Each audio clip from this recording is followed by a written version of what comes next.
Hi, everybody. First of all, thank you for having me. It's always fun to do these. I've been working at JP Morgan for 40 years and actually, I think I hit 41 years in July. So I've been here for a long time. I know exactly what it means to be saving for retirement because I've been doing it for the better part of my life. So what I have here is a presentation that's organized by, I would call it segment of our lives.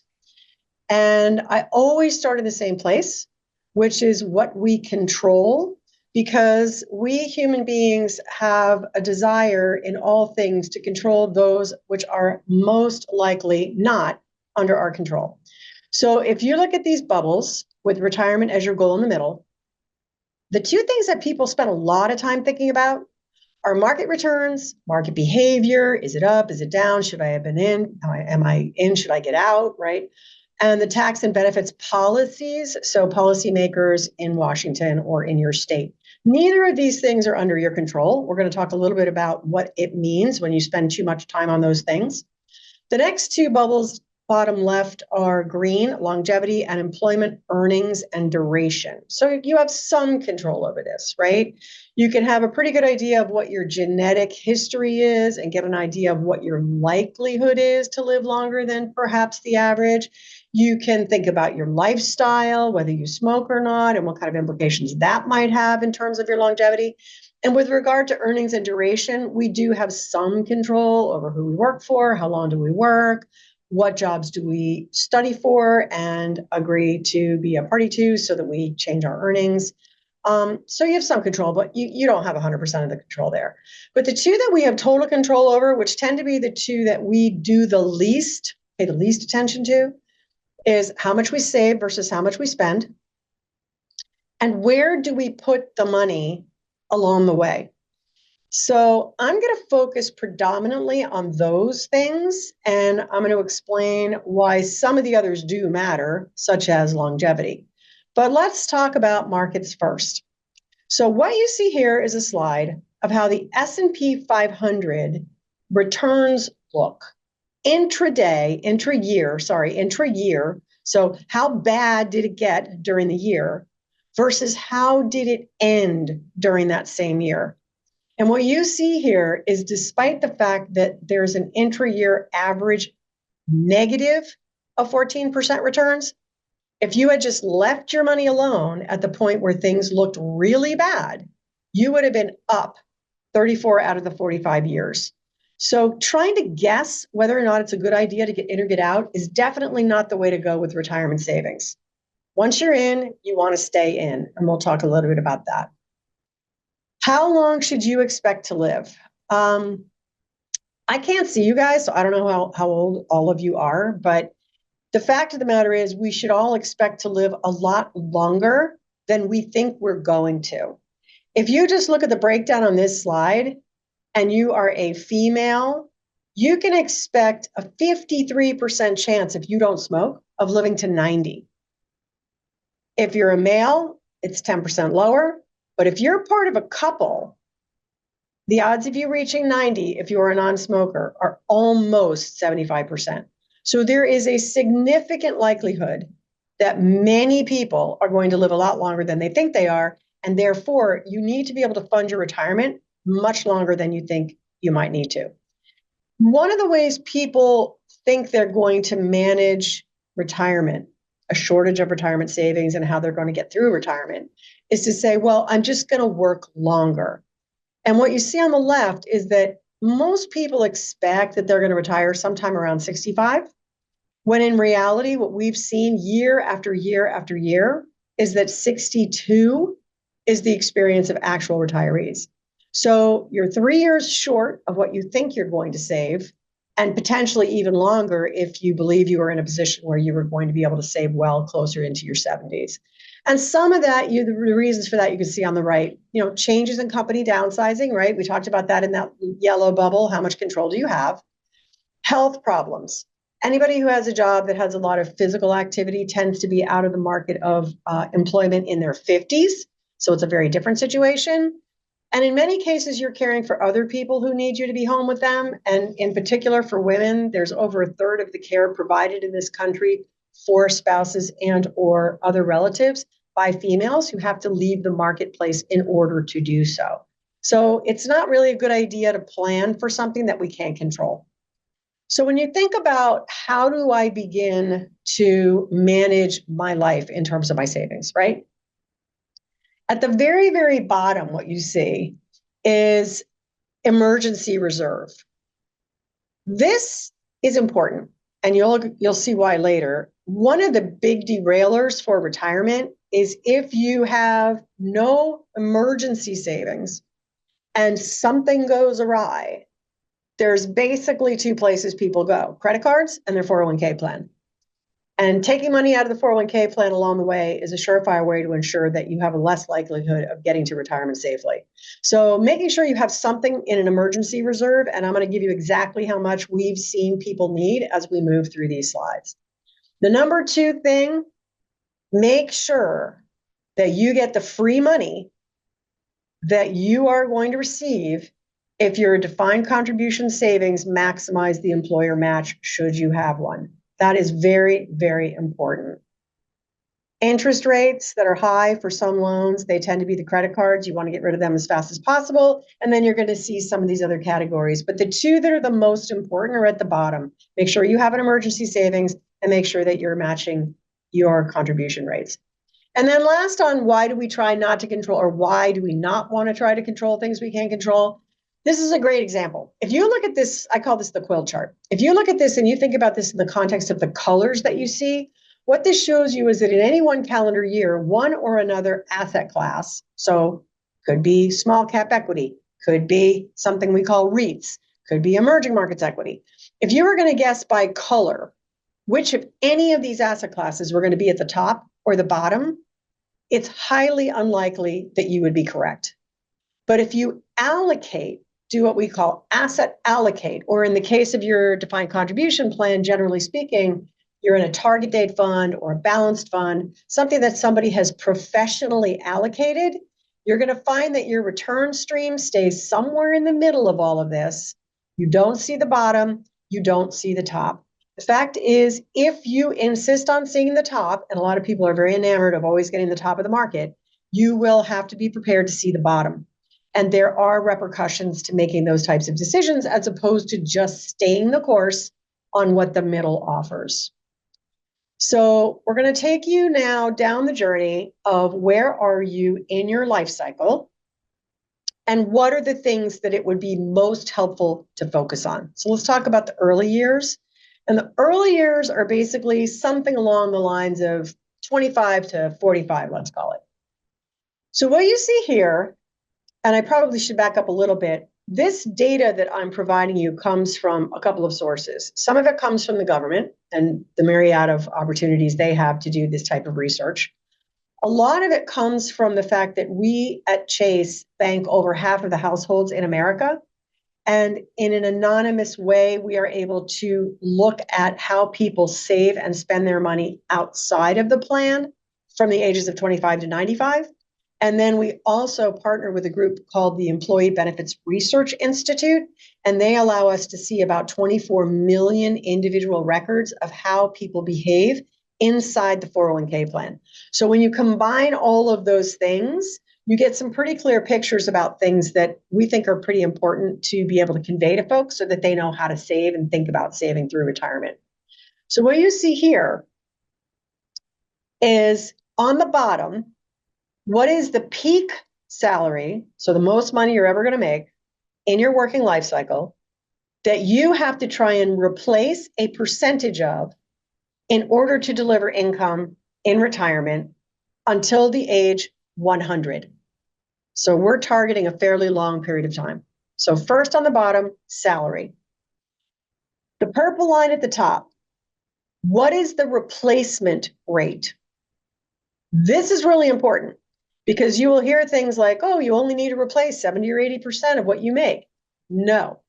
If you are on the left side of this chart, you will find yourself in a situation where actually you need to replace more money than what you've made, and that is a challenge. So folks at the lower end of the income basket are going to find that very, very difficult to do. They have to oversave. But as you move to the right and you look at, let's use the $70,000 marker as the median for the country. If you track that all the way up to the top, there's an 83% replacement rate. And to the left, it's higher, and to the right, it's lower. And the bars show you how much do you need to replace yourself and how much does Social Security replace. We're going to talk a little bit about Social Security later. For the time being, we're going to continue to assume that Social Security is what it is. And we update this every single year. So as changes occur, those things will become apparent as well. But if you just look at that blue line, there's a fair amount of the replacement income that needs to be saved through the defined contribution plan. And so what we've provided, and you guys are all going to get this presentation when it's over, so you'll be able to track this on your own, is something that shows you based on your age on the left. So if you are currently 40 years of age and you currently make $100,000, which is the first salary, which is the row across the top, and you track down between the 40 and the 100 and where they overlap, what it tells you is you should have saved $200,000 in the 401k plan at the age of 40 in order to be on track to hit the number you need to hit to replace what you saw on the prior page, which if you're at the $100,000 mark is a 76% replacement. So this is going to come in handy for those of you later on when you want to see how close am I to where I need to be. It assumes that you're saving 10%. So that's something that you do have control over. And it assumes that the portfolio is managed fairly in a standard, what we call balanced way, in 60% equities and 40% fixed income. The next page gives you an idea for what percentage you would have to save if you were starting today. So remember what I said, 10% assumption on that prior page is your savings rate. If you look at this page and you are 40 and you are starting to save today and you make $100,000, you need to save 22% of your income. Very difficult. It's also the case that the higher that percentage gets, the harder it's going to be, depending on your salary, to find yourself not going over whatever that maximum savings rate is allowed to be, right? There's a cap on what you can save in a 401k plan. So it's really important to start as early as possible. That is the true focus of this section. Here's the other reason why you want to start early and stay consistent. So if you look at the top guy, the blue, consistent saver, consistent investor, over their lifetime, they've saved $96,000. They started at 25. And what is it that they have at 65 with about a 7.25% return, which is pretty reasonable expectation for a 60-40 fund. And what you see on the right-hand side for the ending portfolio is that for that $96,000 investment, they have over $500,000. Everything else being the same savings rate, all of that. And you started late, so the purple line, one level down. They did not start saving until they were 35. But instead of saving at that higher rate that I showed you on the prior page, they just went in at 10%. It's half. Same investment experience, less time, started later. It makes a big difference. The other thing that we talked about earlier is, do you stay in the market? Some people feel more comfortable just putting their money in cash. The problem is in cash in the green at the very bottom, this guy started at 25, saved the 10%, but cash only returns about 3% on average over time. And so that person in green, even though they save the same amount of money, they're only at barely $200,000. So saving 10% to start in your 20s, staying invested in whatever your QDIA, your qualified default investment is, and leaving it there until you retire is really the best way to get to retirement safely. The second thing that may or may not be available in your plan, and if it is not automatically done, I highly recommend that you go into your plan every year, just like you do for your insurance, just like you do for life insurance or for health insurance. Go into your plan every year and look at what you're saving. If you are not what we call auto-escalating your savings, you should think very long and hard about perhaps doing that for yourself. So the average company will default you into, let's call it the target date fund for the sake of ease, at a 3% of your salary level. And whatever their match is, it is. But if you get 100% of that match right off the bat, you're still only saving at 6%.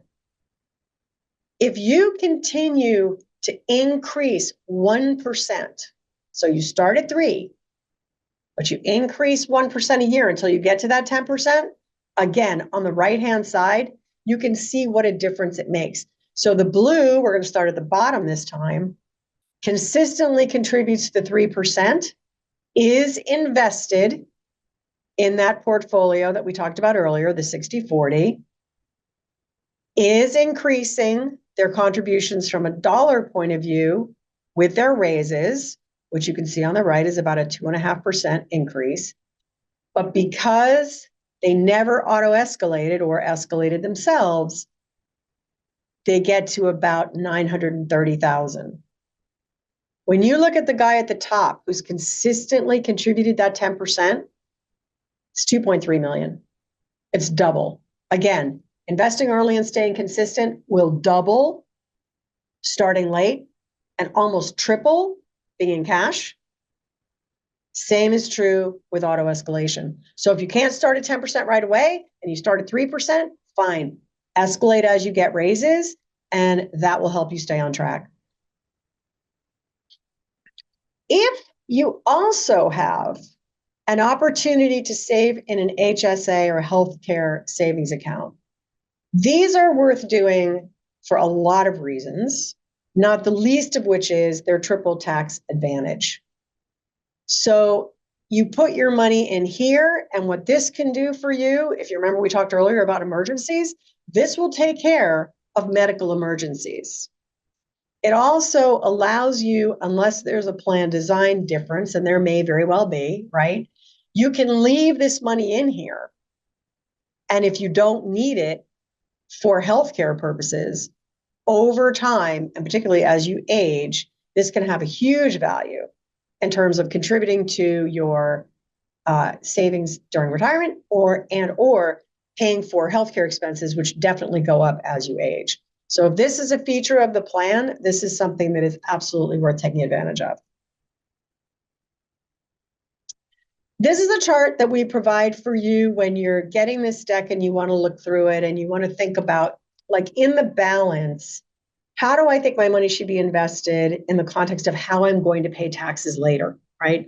So if you think about a pre-tax 401k or a traditional IRA account, you invest your money today, it accrues returns over time, you pay taxes on ordinary income when you remove that money. And that could be through RMDs or your required minimum distribution or some other thing that sometimes people withdraw a little early. We today know what that tax rate will be. So the bet you're making when you put your money away pre-tax today is that when you take your money out later, either tax rates will be lower or you will be in a lower income bracket and you will pay lower taxes. The Roth works the opposite way. You pay your taxes on your income today. You know what the rate is, so you pay it today. And then you invest it, and the money that is investment growth as you withdraw it is not taxed. Now, what people like to do, if they have the ability to do so, is to combine some of these things and think about, how are my withdrawals going to be taxed when I get to that point? And can I somehow perhaps blend these things so I don't find myself in a situation where I retire and 100% of everything I take out of my 401k plan is immediately taxed as income? So this is worth playing around with as you're looking at the various options that you have to save for retirement. These are all things that are worth doing early. Also, just a thing on the Roth, if you're younger, your income tax is usually going to be lower now than it is later as you get raises, as you age through and become more experienced. So investing in a Roth in your 20s and shifting to a 401k in your 40s or 50s might make sense, right? It depends on the individual. It depends on how you think you're going to spend your life in terms of savings. So that's what happens in the beginning. Those are the things that are most important in the beginning. Save a lot, and stay invested. What happens in the middle years? Okay, this is where things start to get real. Because here's what we find in the middle years. The blue line are the percent of households with revolving debt. Your credit card is outstanding. You never pay it down. You notice that the peak ages for that to occur are between about 45 and it's on its way down at 55, but this period of time is pretty rough. It is during this period of time that we also see the greatest percentages of people taking money out of their 401k plans. So not only are we maxing out our credit cards, and by the way, I can see through the Chase data that we max out all forms of debt. So this population is maxed out on car loans, house loans, home equity loans, student loans, and credit cards. So the only place to go for emergencies is into the 401k plan. Believe me, we are not making a judgment call here. These are not bad people. This is life, which is why you want to start saving early. And the very top reason, when polled, people take loans from the 401k plan is, in fact, to pay off credit card debt and other bills. So keeping on top of how much you spend that you cannot spend with your current income or savings is important when you're considering what is the likelihood that I'm going to make it to the savings rate that I need in order to replace income in retirement.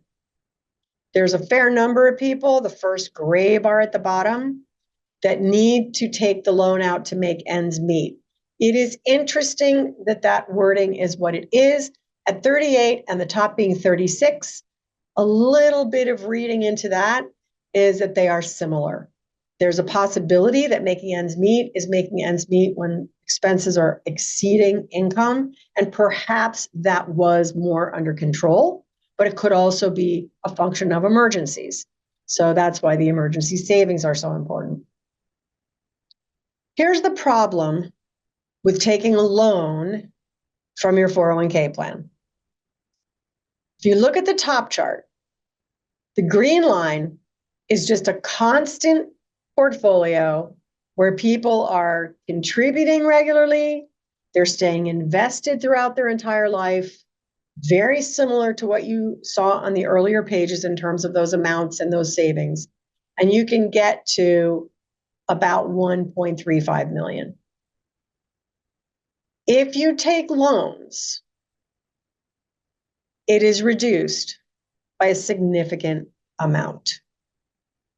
And the reason for that is what you see on the bottom. If the contribution rate is 5% and you're matched at 5, so you're back to the 10, right? And you have a 60-40 portfolio. Every time you take money out, you spend the next period paying yourself back. So you're not adding new money and you're not being matched because you've already been matched. All you're doing now is paying yourself back. The other problem with this is the market impact. People who take their money out for loans are generally not market timing. And so it's possible that you're taking out at the bottom of a market and that you're paying yourself back at the top of a market. Very difficult to manage that sort of thing. The reason I harp on emergency savings is because A, it happens a lot more than people think it does, but there's good news, which I will give you in one of the following pages. There are 9 out of 10 households who have spending spikes every year that exceed their income. So if you don't have emergency savings and you don't have other savings somewhere, you're probably going to use a credit card. You're going to see that below. 1 in 3 of those households cannot fund those spikes with their income and their cash reserves, their savings. So what do they do? Number one, on the left, first thing people do, almost half of them increase their credit card debt. Remember what I said about credit card debt? Then they take out a plan loan. So now you have credit card debt and you're taking money out against yourself. And then lastly, they reduce their contributions. So now I have credit card debt, I have a loan, I have to pay myself back, and I'm doing it at a lower rate of contribution. So emergency savings are probably, that's why they're at the very, they're at the bottom of that pyramid you saw, but they're at the top of the list of things to really think about. So here's the good news though. You hear a lot of things about what is required to solve these problems. If you are a worker between the ages of 25 and 64, on average, typically, you do not need to save 6 months of your pay, which is what people have been telling us, certainly in my lifetime, forever. 6 months of your pay while you are working and raising a family and doing whatever else you do with your life is very difficult to do. The reality is, from what we see in our data, 2 to 3 months will do it. So it is achievable. It's a lot less than people think it is. And it's something that you can target and control within a reasonable set of boundaries. Now, if you're over 65, that number does go up. 3 to 6 months is the recommended amount. And that is because as you age, the emergencies tend to be medical, and medical emergencies tend to be more expensive than replacing tires in a car, or maybe you have to get an exterminator or something that you weren't expecting, right? So healthcare expenses can override quite a bit of savings. One last point here on why you do not want to take money out of the market as a loan in the 401k plan if you can avoid it. And this is just returns of the S&P 500. So this is not the 60/40 fund anymore. This is just if you invested in the S&P 500. If you stayed fully invested between 2005 and 2025, so 20 years, you would have had a return of about 10%. Missing 10 of the best days cuts that in half. And you can track this chart as you move to the left. People don't really get a choice about when they take a loan, because when they take the loan, it's because there's an emergency. So if you think about the possibility that you could miss multiple of the best days, depending on how long that loan is out, you can really impact your ability to reach retirement safely quite considerably. On the other hand, remember our friend, the blended portfolio on that quilt page where you're in the middle and you're not necessarily getting 100% of everything, but you're never really, really bad? This gives you an idea of what that looks like. So in a 1-year time frame, if you're just in the S&P 500, just by stocks, you get a really good return at the top. But look at how far down you could have gone. We call that dispersion. That is a big, big, wide gap. Bonds are a little tighter. And the 60/40 fund is a little wider, but much more predictable and more upside than downside. And the farther you go to the right, the more you see that. So you are at the far right after 20 years, you're going to be up 15%. Yes, you will have given up a little bit of that upside possibility, but you will also have decreased your losses by 1%, which may not sound like a lot, but it actually is quite considerable. And if you look up at the top, you could be $600,000 richer at a 9.4% return, which is very respectable when you consider that you get it with less risk. The name of the game is risk-adjusted returns when you're saving for retirement. not just absolutes. So now you've made it through your middle years. You're closing in on my age. Hopefully not, but here we are. And so you are close to retirement. So how do we think about those of us who are getting close to retirement? What are the important things? What do we need to know in order to plan?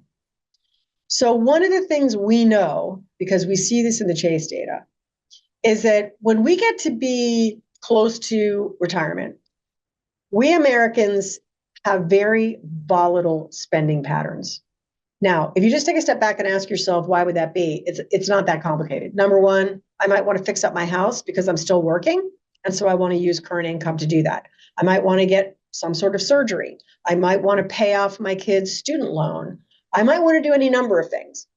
But right around that period of time, when we're at the end of our working lifetime and our balances are higher, we tend to see ourselves as being wealthier because we have this big balance now, and our spending goes into a volatile state. Some people are up 20%, some people are down 20%. These are big changes. We're not just talking about 1 or 2% changes. 60% of the people will have that level of volatility for the first 3 years that they are in retirement post the age of 65. So it starts before you retire. Some people as early as 59 and a half, but certainly by 62. And it continues till, let's call it 70 years of age. So thinking ahead about how you want to handle that type of spending, assuming it's not an emergency, is something that's worth continuing. Thinking about that, focusing on that, and continuing to plan for that. When we do get into retirement, we do find ourselves spending on average in different categories, and those categories have different levels of inflation. So again, there's a little bit of good news here. This is not all doom and gloom at all. What you see on the top chart is what is the average spending by age, by category. And the gray is 35 to 44-year-olds, the green are 75-year-olds. And obviously, housing really doesn't change much. I mean, housing is sort of a static expense throughout your lifetime.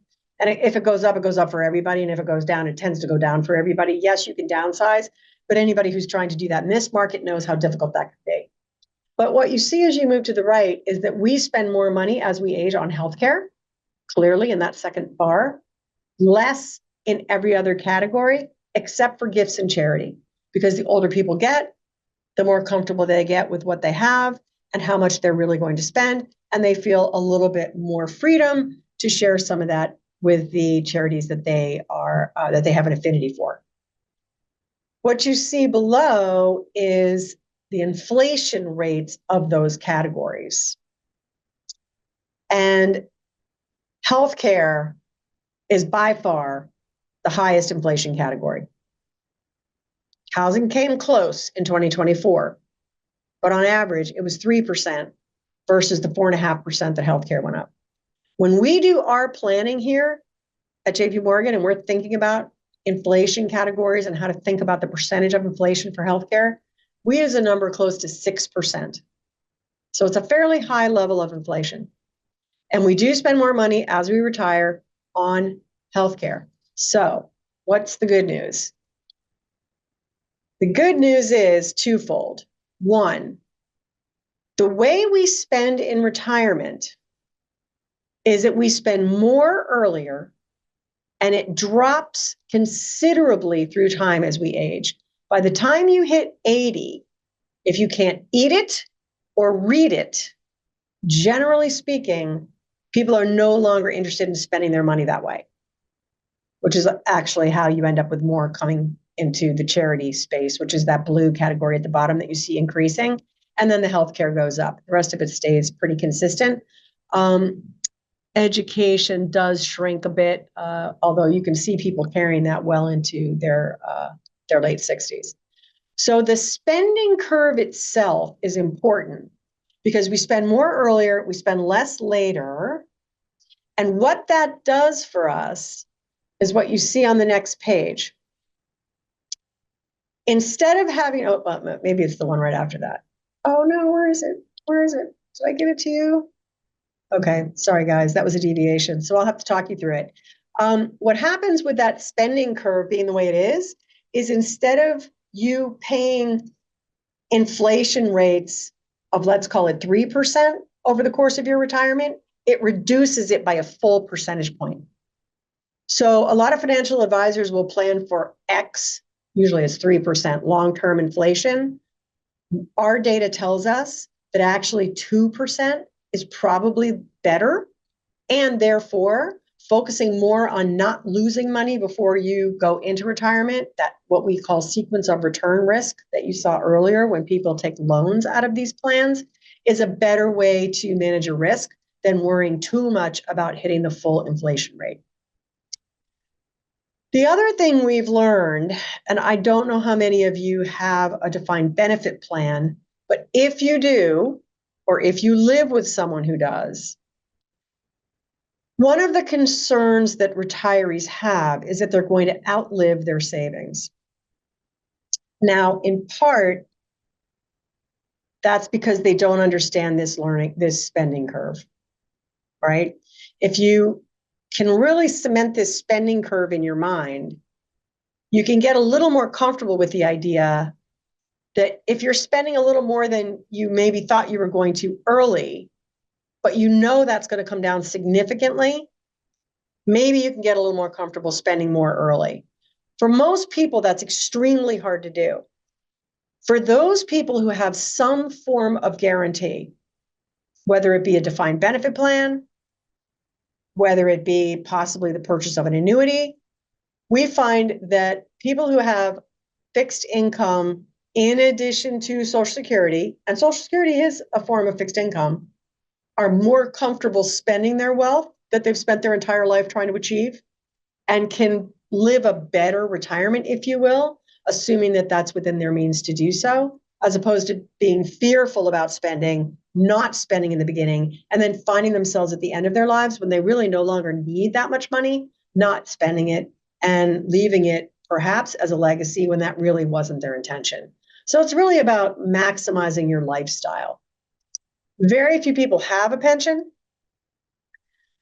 People in my age group, the baby boomers, we're down to 40%. But when you look at Gen Z, so those of you who are starting 24 to 28, that's an extremely low number of people who have any form of defined benefit pension or what could be considered a future annuity. And you can see that that's come down considerably over time. So we have become more and more and more reliant on our own savings in order to make it through that retirement spending phase. Now, I'm not going to get into a huge amount of detail about Social Security or Medicare, but Jared and I talked about it, and we thought it might be helpful to provide a couple of these charts, because you're going to get this presentation. So you can sit down and look through these charts and talk to the folks in your family about what might make sense for you. There have been changes in the Social Security timing trade-offs. It used to be that full retirement age was 65. In my cohort, it was 66 and 6 months. It's heading up to 67 years of age for it to be full retirement age. So if you look to the left and you see how much of a haircut you get, if you take it at 62, it's gotten to be a greater, you're now getting kind of a head shave, if you will, if you want to think about it that way. If you take it at 62 and you're born in 1959 or later, and to the right, what you see is how much more you get if you wait until age 70.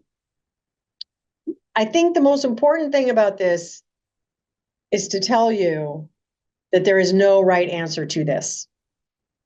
There are healthcare considerations. I have friends and family who have been told by their physicians that they should start taking it at 62 because the longevity issue for them is different than it might be for somebody like me, who comes from a family of healthy people who lived well into their 90s when they were born in the 1800s. I have had people who simply cannot wait until they get the maximum number because they fall into the category of people that you saw earlier that just need this income in order to make their expenses work. And then there are people who can afford to wait until age 70. And for them, perhaps that's the right answer. So the thing with Social Security to remember is you need to look at it in the context of everything else you have saved, the expenses you expect to incur, your longevity expectations, if you're able to pinpoint those to any degree, and what is right for you and the rest of the people in your family group. Because if you do have others receiving, you may want to consider that as well. This little decision tree will help you through that. I'm not going to take you through it now, but it gives you a way to think things through as you're talking to people and seeking some guidance as to what might make the most sense. Similar situation with Medicare. I'm not going to walk you through this Medicare scenario, but Medicare is available to everybody who's 65. It is not necessary if you are 65 and working, but you may want to sign up for Medicare even though you are working. And this decision tree, again, is going to take you through a thought process that will make it easier for you to make that decision. And then once you have a pretty good grasp on what makes sense for you, you can go to the Medicare site. By the way, it is phenomenal. It answers all of your questions, and it's actually very easily navigated, which I will tell you, I personally was shocked to see from the government, but it is good, and it can help you answer any specific questions that you might have. But this chart, like the Social Security chart, is really pretty handy. Now, sometimes people ask about the distribution. So I've reached retirement. What do I do now? Do I follow the 4% rule, which is what a lot of advisors are saying I should do? Do I follow a 5% rule, which is what a lot of pensions do? Is there a 6% rule? What if I spent more, right? And so this shows you a couple of ways to think about that. On the left-hand side, and this is interesting, that 4% rule is interesting. The 4% rule will give you what you need, and at the point of leaving our planet, you could find yourself with a lot more money than you actually wanted to leave the planet with, and in fact have truncated your lifestyle for 30 years. So the 4% rule will certainly make the money last according to the research that we've done, and it's probably why it's so often recommended, but it can also leave you with more money than you thought you were going to have. Historical ending wealth at 4% initial withdrawal rate on the right, 24% of the people end up with more than $5 million left, which may or may not have been their intention. What happens if you do the 5% rule is that you run out of money before you hit 95. It looks like it hits at about 80 if you retired at 65. And that, again, that may be fine depending on, what your expectations are. The 6% rule is 75. Let's see, that'd be 85. So what am I saying here? Let me do the math. 65 plus 20. So this guy would be 85 at 20 years out. And this guy probably would have been closer to 90, 95. So the other two will get you there, and you will have a zero balance at 85 or 90 something. Again, there's no way to predict how long you'll live. If you live to 94 and you followed the path and ran out of money at 90, you're basically trying to figure out how to get through the next 4 years of your life when your healthcare expenses are going to be quite high and you have zero money. So planning for the longest time period is what we tend to like to do for conservative reasons, and getting some help spending more earlier and less later, maybe an advisor, would probably help. This one is pretty detailed. I'm going to let that go. So what can we do? Save early, save consistently, stay invested and be diversified, have that emergency savings and spending plan so that you can manage the debt. Consider auto escalating if it's allowed in your plan, or do it yourself. And think about how much risk you're taking at the end of your life cycle and what your spending patterns are going to look like as you move through retirement. And that's it for me. Awesome. Thank you, Lynn. That was very good presentation. Okay, so we went through a lot there, kind of unpacked a lot about retirement, both in the early years and later in life. And there's a lot to navigate. And so here at the Noble Group, one thing that we help our clients with are navigating those, whether you're trying to start out, whether you're trying to retire, or even after retirement. And it's really just that well-rounded financial plan that helps us get there. So again, as Lynn said, we can't predict, what's going to happen in the future, but we can plan. We can plan for the worst. We can plan for um, all different scenarios, what ifs, so we can see everything that you have together and how that flows moving forward.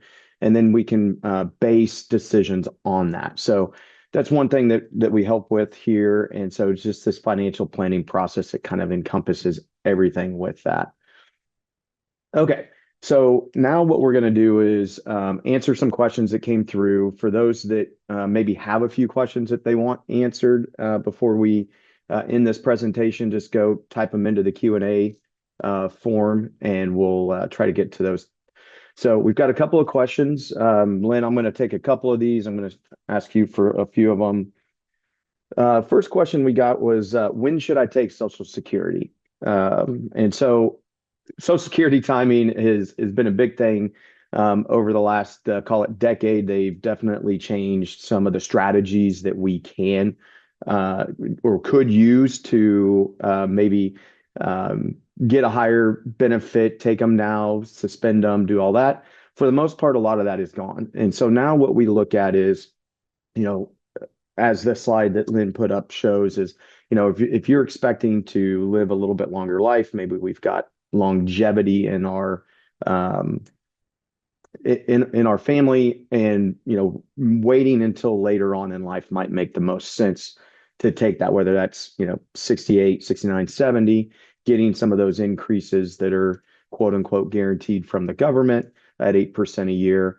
The other side is, if you're single and you need the income to live on, that's one thing. If you're a married couple, there's a lot more planning opportunities there, depending on so many factors. And that's where the financial plan comes in.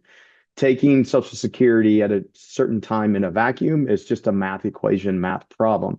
But when we take it into the context of your financial plan, how we're going to pay taxes, when we're going to pay those taxes, everything else, you'll see a much better picture that way. So I would always say to look at it as an overall, with all your other assets, your income sources, versus just, I retired, I want to take it. So, okay, let's see. We got one more here. For the emergency savings, which Yeah, is I see that. Yeah, I see okay. that.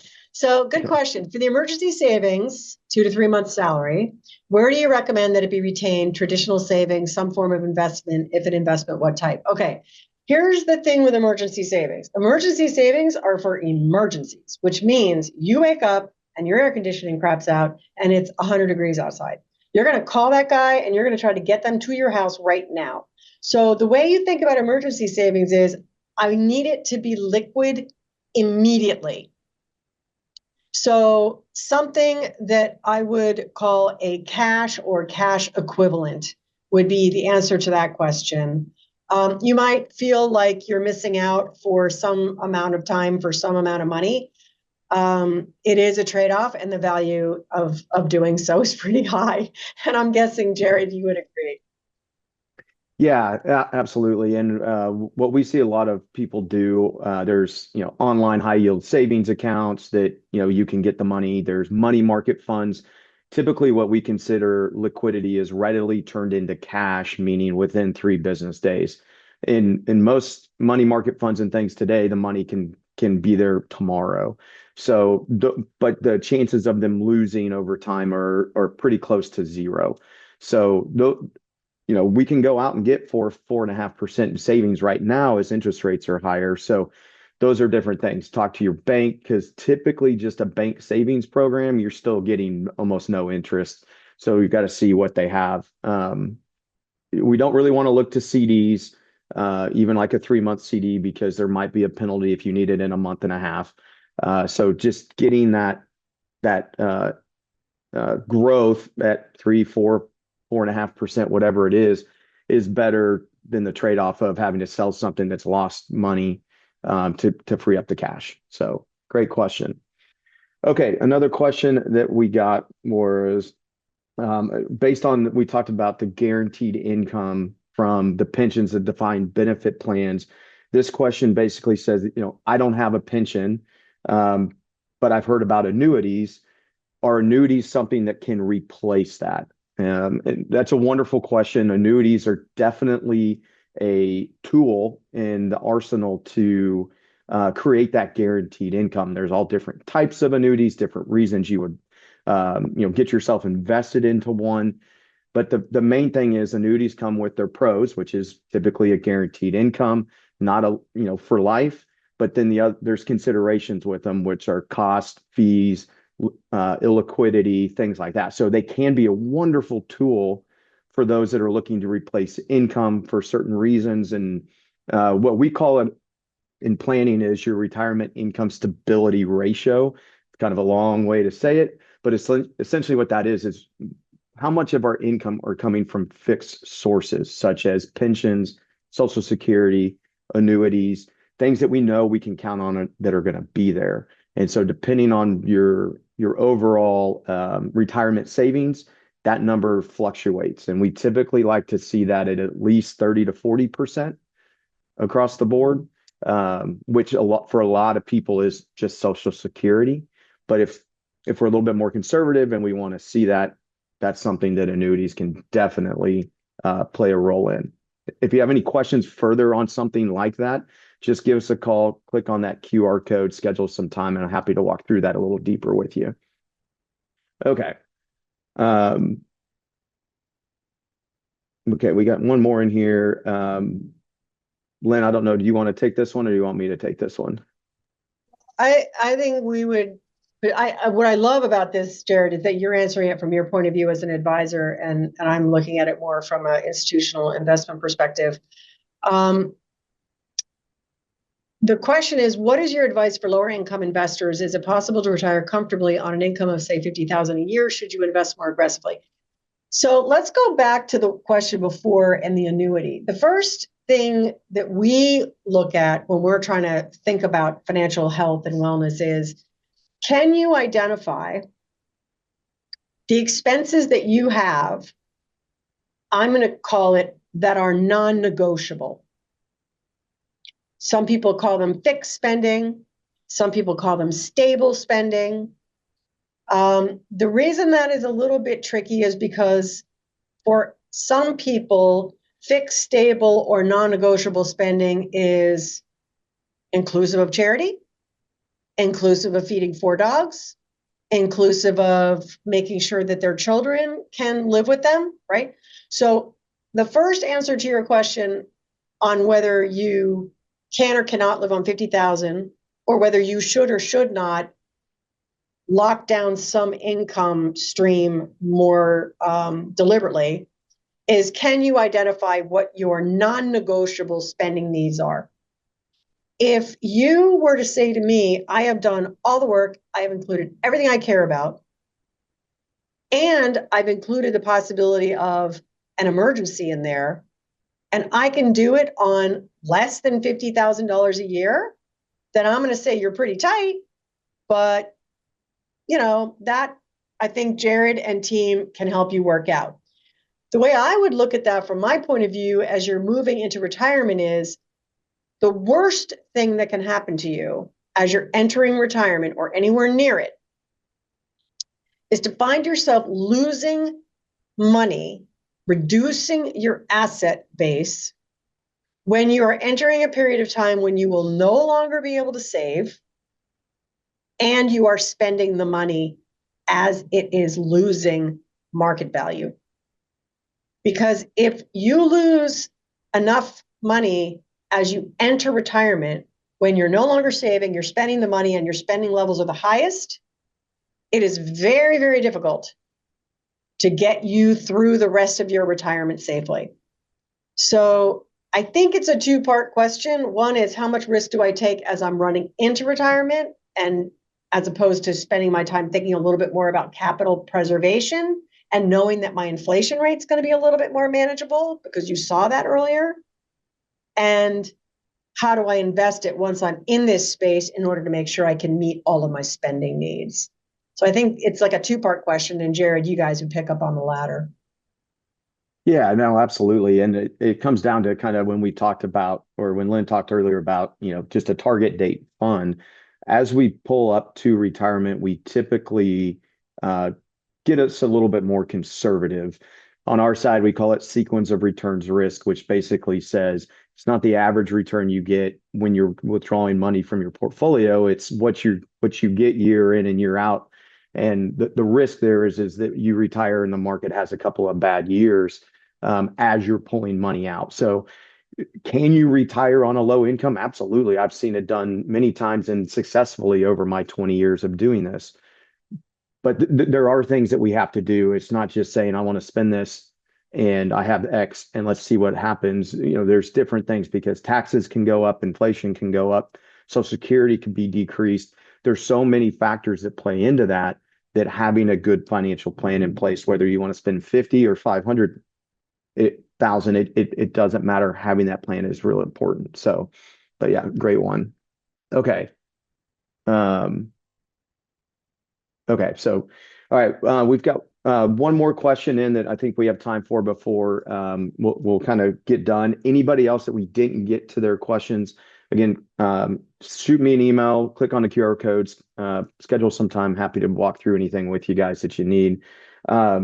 This is one of my favorite questions in retirement planning, and it's basically I've saved for most of my life in a traditional 401k, and I'm retiring soon. How do I make sure that my retirement income is more efficient for taxes versus withdrawing? So the slide that Lynn showed that the minus and plus signs that when things are going to be taxed. When the traditional 401k came out, it was so fantastic. We've got more ways to save than just an IRA, which had a $2,000 contribution limit at the time. So, but now we've seen things introduced like the Roth 401k, and now we can, at some point in the future, get matches into the Roth. So they say. So there's trade-offs. Well, the way that we look at it is if you're still saving now, we're in a very historically low tax rate environment right now. So depending on your income, you may want to look at shifting some of your savings and for retirement into the Roth 401k, the Roth IRA, even using, if you're a high income, maybe some backdoor Roth contribution strategies. So there's a lot of things there. Now, if you've saved the majority of your money or even a good part of your money into these pre-tax retirement vehicles like 401ks and IRAs, there are ways to get it out. The number one is called a Roth IRA conversion. And a Roth IRA conversion is a wonderful tool where we take money from the IRA or 401k, move it into a Roth IRA or Roth 401k, and you pay your income taxes now in this low tax environment that we're in. And then every dollar that grows on is essentially tax-free. A couple of rules that go with that, but for most people in retirement, those rules aren't really hard to get around. So essentially saying is, yes, there's definitely ways, and it ties into Social Security. If you retire at age 65, you were born after 1960, you're forced to pull money out of those IRAs at age 75. That gives us a 10-year window where we can take money out and put it in before we're forced to take it out of those IRAs and pay tax in what we would consider an unknown tax environment 10 years into the future. So delaying Social Security creates a lower income threshold that we have, thus giving us a higher amount that we can do in a Roth. So you can kind of start to see how these things can start stacking on each other of decision making of how and when we do these things. So a wonderful question. There's ways to do it, but also doing Roth conversions aren't for everyone. If your required minimum distribution, that amount that the IRS makes you pull from your pre-tax retirement accounts, if that amount is less than what you're spending already out of it, we may not need to do that. If you've got legacy goals and you want to pass that money down efficiently, maybe we do that a little more. Or if your required minimum distribution is, say, 80 or 100,000 a year, but you only plan to take 50,000 out, we can put plans in place to get that number down so that we can control our tax rate a little bit better in retirement. So yes, for the person that asked that question, if you want to go a little deeper, again, please just email me or schedule some time, and happy to walk you through that, or anybody else. So, but we've kind of gone over time here. So I want to wrap this up with thanking you, Lynn, for joining us today. Wonderful presentation. Thanks for having And us. Yeah. yeah. And then going forward, again, just reach out to us. Let us know if anybody has any further questions. And we'll get this presentation, slides, everything out to you in the next couple of days to review, share with anybody that you'd like, and we'll go from there. So again, thank you everyone for joining us today. Next month, we'll have another webinar about life insurance. September is Life Insurance Awareness Month. So we look forward to seeing everyone there. Thanks again for coming, guys.